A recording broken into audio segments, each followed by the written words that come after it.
Yes, mchezo wa National Ahli dhidi ya Dar es Salaam Africans wa ligi ya mabingwa barani Afrika, of course umekuwa mchezo mzuri sana na umenivutia kuona jinsi ambavyo Yanga walianza kwa intensity ya juu, kwa maana kujitoa na kuwazuia Ahli wasiwezi kuscore bao la mapema, kwa maana Waarabu wana tabia moja, wakiscore mapema basi watalazimisha wapate mabao mengi. Walizuia, lakini wakawa wanafanya mashambulizi ya kushtukiza. Tazama jinsi ambavyo Alan Okello alijaribu kufanya jambo ndani ya box, lakini bahati haikuwa kwa Yanga.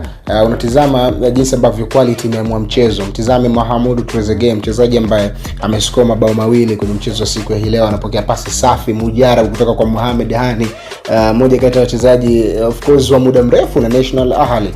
Ile cross jinsi ambavyo amepiga, ukitizama beki wa Yanga wote walijua pasi ile ataiachia, kwa maana kwa fullback ambaye alikuwa amepita pembeni, kwa winga ambaye alikuwa amepita pembeni, lakini Mohamed Ali akanyanyua mpira, kitu ambacho Yanga hakutegemea. Unaona hata mpira jinsi ambavyo umemtoka Djigui Diarra. Anasema kwenye mpira akili ikiwa ime sense kwenda sehemu itafocus kuliko mwili. Yani akili ikianza kwenda sehemu kabla ya mwili, basi mwili lazima utachelewa kwenye mpira, kwa sababu ni matendo ambayo yanatumia haraka sana kuskani. Acha sisi ambao baadhi yetu tunapata faida ya kuangalia kwenye video, lakini jinsi ambavyo pia Yanga wame maintain pressure, naweza nikasema kwa kocha Yanga kuanza nje na Pacome na kuanza na wachezaji watatu ambao wote ni wageni ama maingizo mapya katika dirisha hili dogo, na maanisha Damaro, lakini nimemuona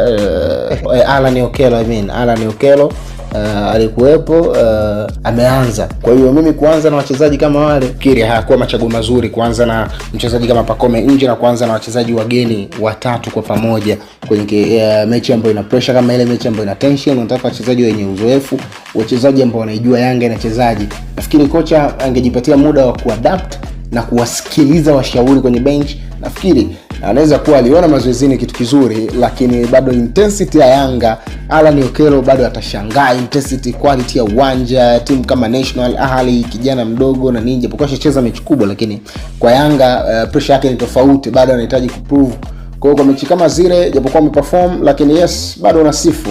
Huwezi kubeza quality walionayo National Ahli, mabingwa takriban mara 16 wa Afrika. Kwa hiyo hakuna cha kupinga kwamba Yanga alikuwa anaingia kama timu ya pili, licha kuwa hata ubora alionayo Al Ahli ya sasa sio kama Ahli ya zamani. Mtazame Aliou Dieng, lakini pia kijana ambaye walau bado kwa Al Ahli unasema anaibeba logo